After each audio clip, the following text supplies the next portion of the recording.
team is on the road. Day 3, Democratic National Convention 2024. Thanks for joining us. Yesterday was a fantastic night, a motivating night. The crowd was enthusiastic, and it was magical to be a part. I'm not somebody who's into the rah and the what I would call fake motivation of sporting events or corporate retreats and shit like that. That's not my thing. But I can tell you there were many moments last night where I got emotional, and not just for the Star Spangled Banner and those typical type moments, but actual speeches of people who are bringing a message of hope.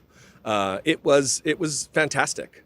And then I get home and I scroll through Twitter and I see what's been going on in the wild world of Republican politics. And what do I see but Rudy Giuliani sitting next to the My Pillow goof, Mike Lindell, at a press conference, apparently here in the city of Chicago, lamenting the torture. I think he uses air quotes in it, but the torture of Steve Bannon. And you will never believe what this form of torture is manifesting as. Who unfortunately can't hear this broadcast, which is an outrage.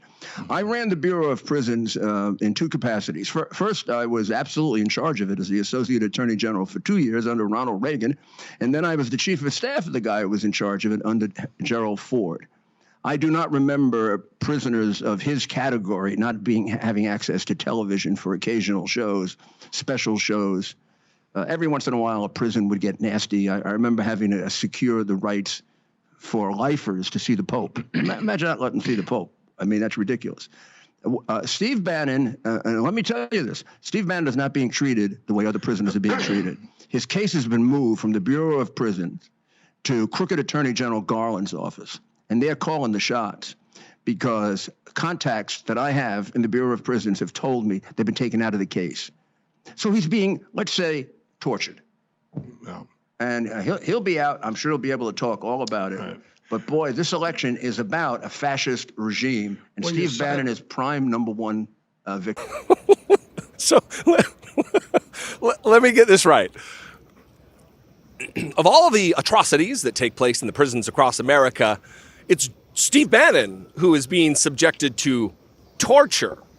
And what, pray tell, you may ask, is this torture that Steve Bannon is undergoing on a daily basis? It is not being able to watch TV. And not just not being able to watch TV, but not being able to watch TV, his own show. He doesn't get to watch the guest hosts of his American fascist fireside chat. That's torture for Republicans. The same people who act like prisons should be chock full, overflowing, only have a problem with treatment of prisoners when it's them, when it's Donald Trump being indicted and Donald Trump being convicted of 34 felony counts. It's only a horrible thing to happen to them when it's Peter Navarro or Steve Bannon.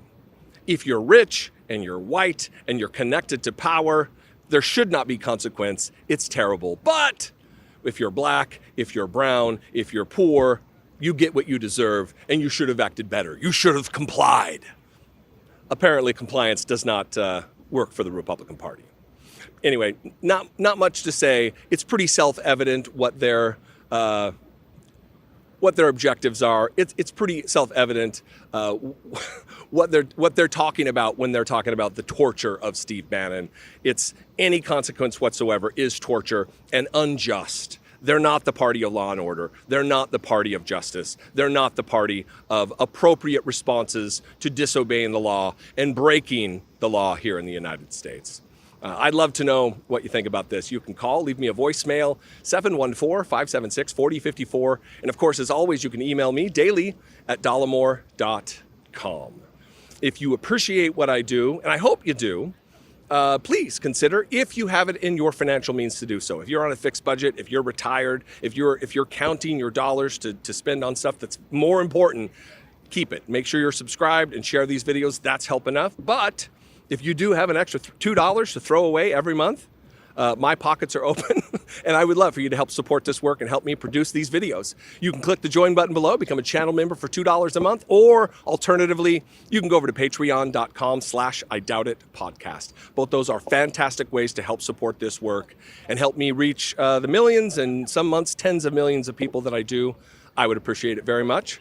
You can follow me on social media. I am at Dollemore everywhere.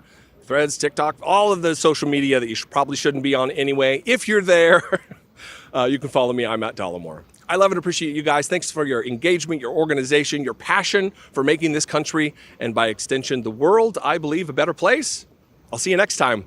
Be genuine and take care of one another.